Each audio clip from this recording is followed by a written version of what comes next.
And while we're talking of killer front pages and tabloid headlines, let's go back to last Saturday's Daily Telegraph and take another look at Sherry Markson's now infamous China coronavirus scoop, which ran over 5 pages and kicked off like this.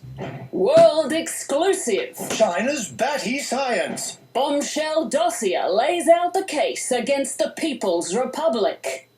So why a second look, and why the doubts? Well, for starters, who wrote that bombshell dossier? How accurate were the claims it made? Who wanted the Telegraph to have it? And how plausible is it that the deadly coronavirus was made in or escaped from a Chinese lab? And we ask because the dossier's lab claims have been widely criticised, denied and dismissed by intelligence agencies and virus experts, as you can see from the headlines. Some of News Corp's columnists, like Andrew Bolt and Greg Sheridan, have also dismissed the theory. The Telegraph's front page splashed a big picture of the Wuhan Institute of Virology and its director Shi Zhengli, and told us that she and her fellow scientists were, quote, the subject of a probe by the Five Eyes intelligence community.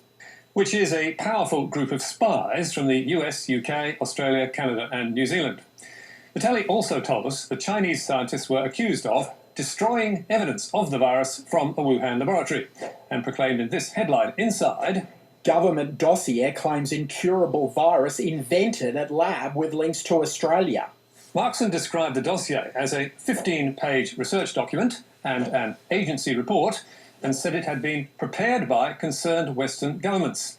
And the world's media duly joined the dots, with the Australian calling it a leaked Five Eyes dossier, and sites in the UK and US like the Daily Wire, Breitbart, the Daily Express and the Daily Mail followed suit.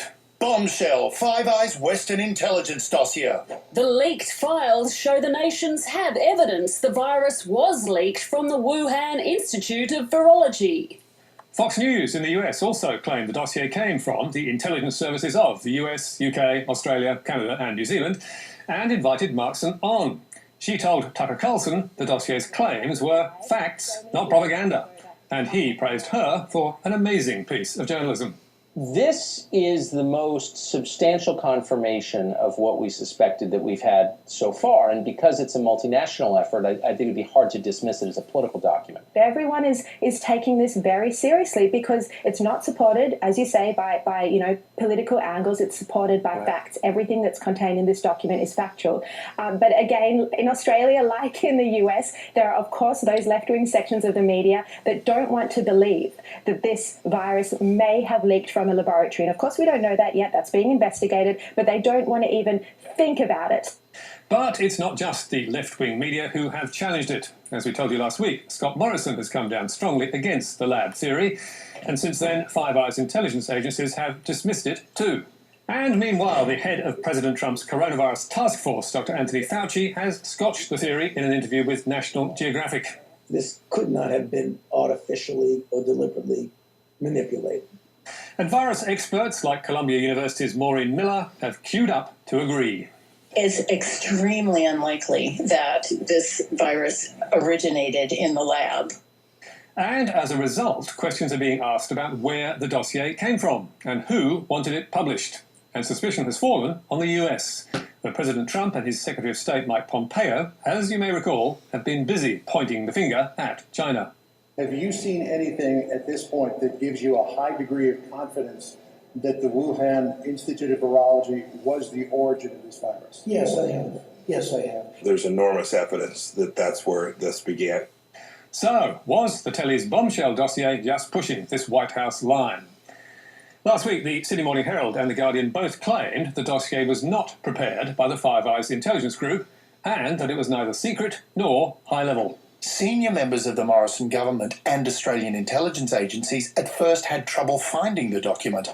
Eventually, they found a research report based on publicly available information, including news reports, which appeared to fit the description. The research paper contained no information that was generated from intelligence gathering, according to people who have read it. Hardly a bombshell dossier on that analysis.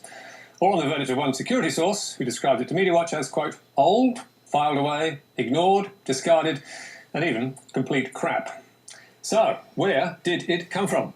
The Herald reported There are now widespread suspicions within senior ranks of the Australian government and the intelligence community that the document was leaked to the Daily Telegraph by a staff member in the US Embassy in Canberra.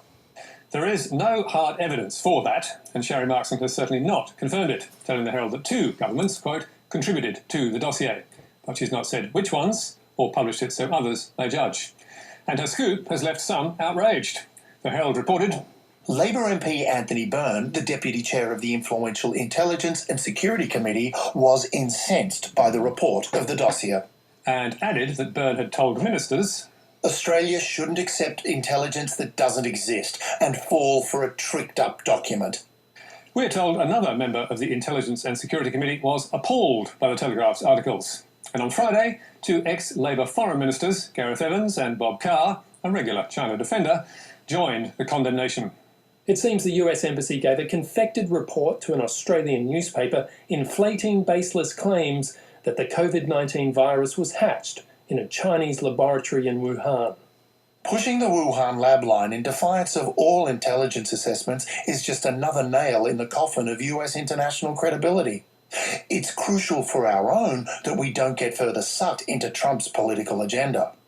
And a third ex-Labor foreign minister and ex-PM, Kevin Rudd, then joined the assault, accusing the Murdoch media of a campaign to get Trump re-elected and comparing the Telegraph's China conspiracy to unfounded stories from 2002 about Iraq's weapons of mass destruction. So, what does Sherry Markson have to say to all this barrage of criticism and suggestions she has been used? Typically, she's not backing down. On Thursday, she complained on Twitter about, quote, the utter hypocrisy of 9 newspapers dedicating resources of 2 senior journalists over at least 2 days to try expose my confidential sources while going to court to protect their own. And her editor, Ben English, also went on the attack, calling the criticism a politically motivated smear and adding, journalists, particularly from the left spectrum of political persuasion, are less interested in pursuing the truth than they are in targeting their rivals via spurious and often bizarre conspiracy theories. Amazing. If the telly has been used to push the White House line, and the dossier is as dodgy as Australian intelligence sources claim, that is surely a truth we all need to know.